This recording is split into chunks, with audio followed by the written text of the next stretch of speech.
हुकूमत IMF जी फरमाइश ते महांगाई सटियल अवाम मथां बिजली बम किराए छॾियो।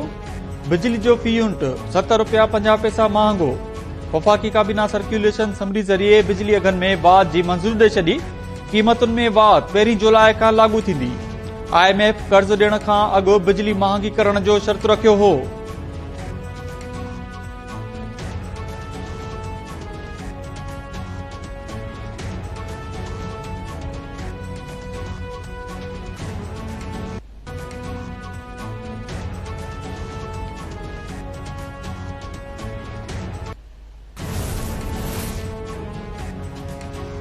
मुल्क जा 4.5 साल ज़ाया कया विया। नवाज़ शरीफ खे जेल मोकिलियो वियो।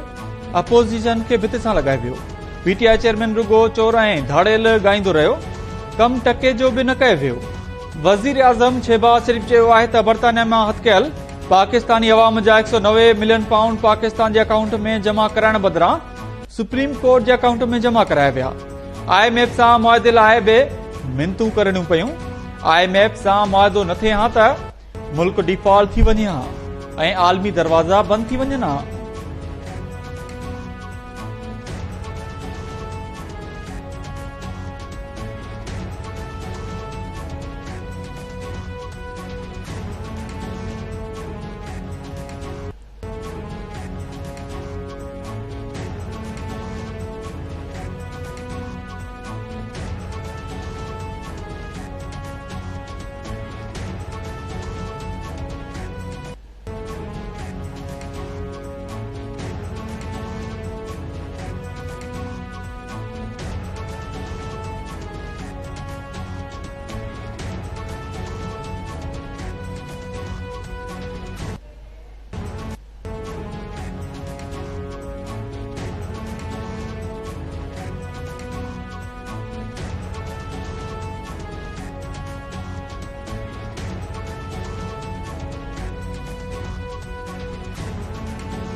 पंजाब जे मुख़्तलिफ़ शहरनि में राति खां वक़्फ़े सां बरसात। लाहौर में तेज़ बरसात शहर जा रोड रस्ता ॿोड़े छॾिया।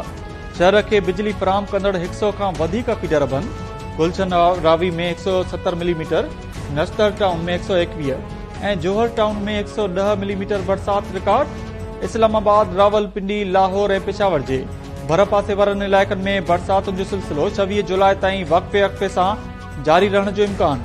बलोचिस्तान जे मुख़्तलिफ़ इलाइक़नि में बि तेज़ वसकारो। मौसमियात खाते पारां बरसात जारी रहण जी अॻकथी।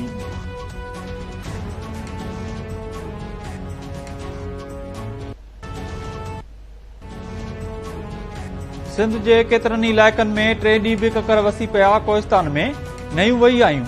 मीरपुर, भटोरो, खानपुर, दोदापुर, बदीन, पंगिरियो, घोटकी, कादिरपुर, कंदकोट, तंगवाणी, तलहार, टंडोबागो, कोटड़ी, मातली, कलोई, सजावल, ठट्टो, मकली ऐं कोहिस्तानी पट्टीअ में बरसात।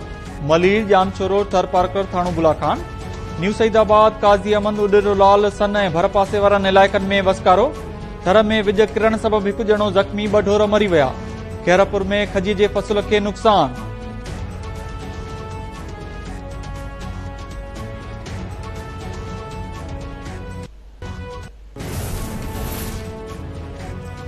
वॾे वज़ीर जी सदारत हेठि सिंध काबीना जो इजलास। ॿोॾि मुतासिरनि जी भरपूर मदद करण ते हुकूमत मथां इत्मीनान जो इज़हार।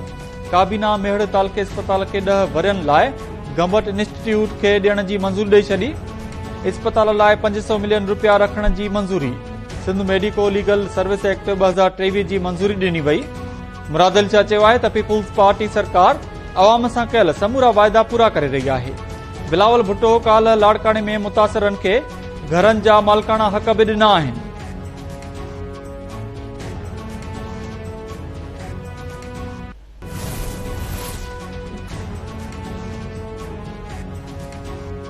परॾेही वज़ीर बिलावल भुट्टो ज़रदारी ऐं संदसि ईरानी हममनसब हुसैन अमीर अब्दुल हयान में टेलीफोन राब्तो। स्वीडन में क़ुरान पाक जी बेहुरमती वारे वाक़े जी मज़मत। पाकिस्तान ऐं ईरान तरफ़ां इस्लामोफोबिया जो गॾिजी मुक़ाबिलो करणु ऐं ॿियनि OIC मुल्कनि सां गॾिजी कम करण जे अज़म जो वर्जा। परॾेही वज़ीर बिलावल भुट्टो ज़रदारी चयो आहे त अहिड़ा इस्लामोफोबिक वाक़िया मज़हबी अदम बर्दाश्त, नफ़रत ऐं ॾफेड़ खे हवा ॾींदा आहिनि। अहिड़े क़िस्म जे वाक़िअनि खे कंहिं बि बहाने सां जाइज़ करार नथो ॾेई सघिजे।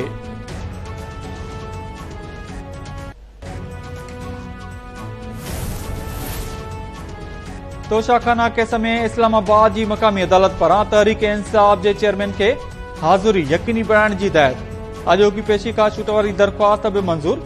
जज हुमायूं दिलावर रिमार्क ॾींदे चयो त केस के फाइल में हाज़ुरी खां छूट खां सवाइ कुछ भी न आहे। अॼु भी साॻी सूरत आहे। पीटीआई वारा रोज़ानो केस की ॿुधणी की मुखालफ़त कनि था।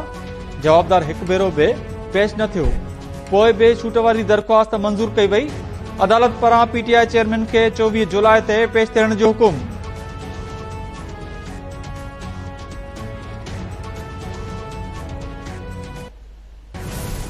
सिंध में नंढिन सनतुन के हथी ॾियण ऐं हथ जे हुनर के तरक्की वठण लाइ कायम कयल सिंध समाल इंडस्ट्रीज कॉर्पोरेशन तबाह थी वई। नाअहली, अदम दिलचस्पी, करप्शन, गैर कानूनी भर्तियुनि ऐं तरक्कियुनि सबब सिंध समाल इंडस्ट्रीज कॉर्पोरेशन माली बहरान जे वर चढ़ियल। वारे खाते जे सूबाई वज़ीर जी अदम दिलचस्पी ऐं लापरवाही 17 अगस्त 2022 खां पोइ बोर्ड ऑफ डायरेक्टर्स जो इजलास ई न थियो। कॉर्पोरेशन जो एमडी कामोरेड नईम कुरैशी ते मेहरबान, डायरेक्टर एडमिन, डायरेक्टर सखर ऐं लाड़काणे जो चार्जिस संदसि हवाले थियल।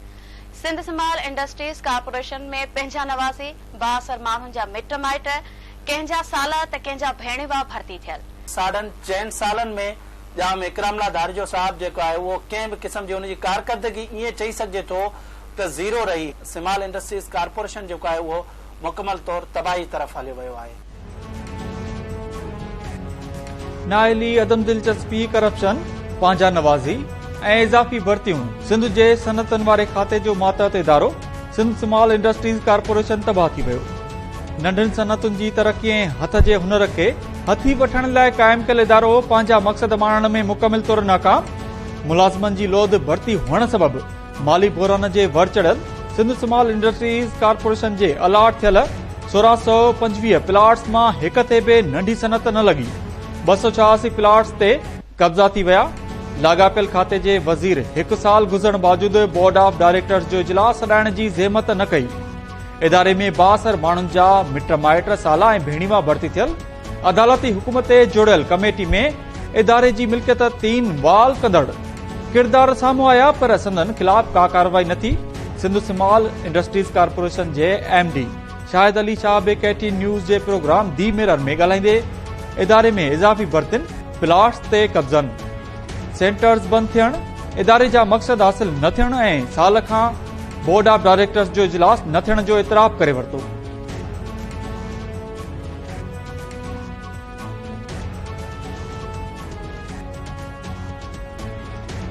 कि असां प्लाटिंग प्लाट जेके अलाटमेंट चऊं था त उहो प्रॉपरली जेके आहिनि से हुन में यूटिलाइज़ेशन कोन पई थिए। जे मक़सद लाइ ही इदारो ठाहियो वियो हो, नज़र त हीअं अचे पियो त ही इदारो सिर्फ़ मुलाज़िमनि खे पगार ॾियण जे लाइ ॼण ठाहियो वियो आहे। में अपॉइंटमेंट थी आहे बिल्कुलु। जेको तव्हांजो बोर्ड ऑफ डायरेक्टर ठहियल आहे उन जो आख़िरी इजलास जेको आहे, छा वज़ीर साहब खे टाइम नथो मिले या तव्हां लिखियो न आहे त ही बोर्ड जी जेका मीटिंग जी का ज़रूरत आहे? कॾहिं कॾहिं इहो टाइम थिए थो, जेको आहे तव्हां वारी ॻाल्हि दुरुस्त आहे त जेको आहे टाइमिंग जेको आहे न साहब वटि जेको आहे या असां वटि जेको आहे कॾहिं कहिड़ा प्रॉब्लम थी था जेको आहे टाइमिंग हेठि मथे थिए थी। 19 ग्रेड जो तव्हां वटि नदीम कुरैशी आहे, जंहिं ते तव्हां ख़ासि महिरबान बि आहियो, त उनखे 3 चार्जूं ॾिनियूं वयूं आहिनि। एडमिन जी चार्ज ॾिनल आहे, लाड़काणो, सखर, छा ॿिया ऑफिसर कोन्हनि?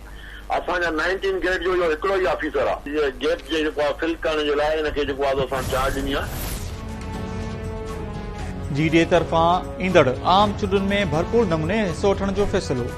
सदरुद्दीन शाह राशिदी जी सदारत हेठि GDA जे इजलास में मुल्क जी सियासी सूरतहाल ते गौर वीचार।